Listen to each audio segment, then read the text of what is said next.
अस्सलाम वालेकुम रहमतुल्लाहि व बरकातुहू। डियर व्यूअर्स, आज हम एक और स्ट्रक्चर देखते हैं। इसके सेंटेंसेस हम अपनी डे टू डे लाइफ में अक्सर इस्तेमाल करते रहते हैं। सेंटेंसेस देखिए। अब मैं उसे कैसे यकीन दिलाऊं? अब तुम उसे कैसे यकीन दिलाओगे? उसने तुम्हें कैसे यकीन दिलाया? अब वो अपने अब्बा को कैसे यकीन दिलाए? अब मैं तुम्हें किसी तरह यकीन नहीं दिला सकता। तो इस तरह के सेंटेंसेस को हम बनाने का तरीका सीखते हैं और फिर उसको एग्जांपल्स के ज़रिए एक्सप्लेन करते हैं। पहले इनका बनाने का तरीका देखिए। किसी को यकीन दिलाना के लिए हम यूज़ करते हैं मेक समवन बिलीव। समवन की जगह पे हम कोई और प्रोनाउन भी यूज़ कर सकते हैं, जैसे ही, शी और इस तरह के प्रोनाउंस वगैरह।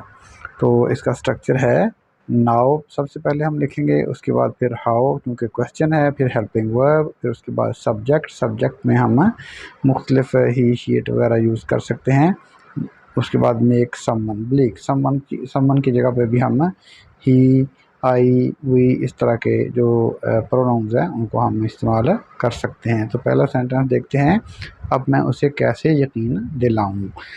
अब मैं उसे कैसे यकीन दिलाऊं को इंग्लिश में हम करते हैं now how do I make her believe. Present indefinite tense है। Now how do I make her believe.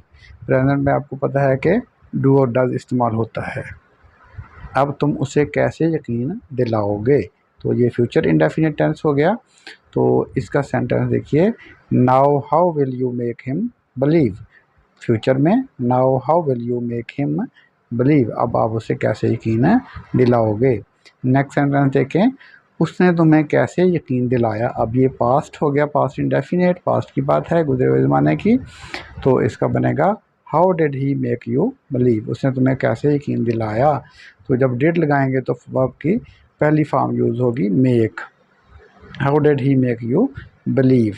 तो नेक्स्ट सेंटेंस देखिए। अब मैं उसे किसी तरह यकीन नहीं दिला सकता। यानी किसी तरह से क्या भी यकीन दिलाने का कोई इम्कान नहीं है। Now I can not make her believe in any way. तो हर की जगह पे हम हिम भी लिख सकते हैं। Now I can not make her believe in any way. In any way का मतलब है किसी तरह से भी। तो ये आज का हमारा लेसन था। उम्मीद है कि आपको समझ आया होगा।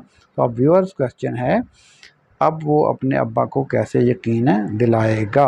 अब वो अपने अब्बा को कैसे यकीन दिलाएगा। इस सेंटेंस को आपने बनाकर कमेंट बॉक्स में लिखना है। अगर इसमें कोई मिस्टेक होती है तो फिर मैं उसको करेक्ट करके वहाँ पे लिख दूँगा, आपकी इस्लाह कर दूँगा। फिल वक्त अल्लाह हाफ़िज़। अस्सलाम वालेकुम रहमतुल्लाहि व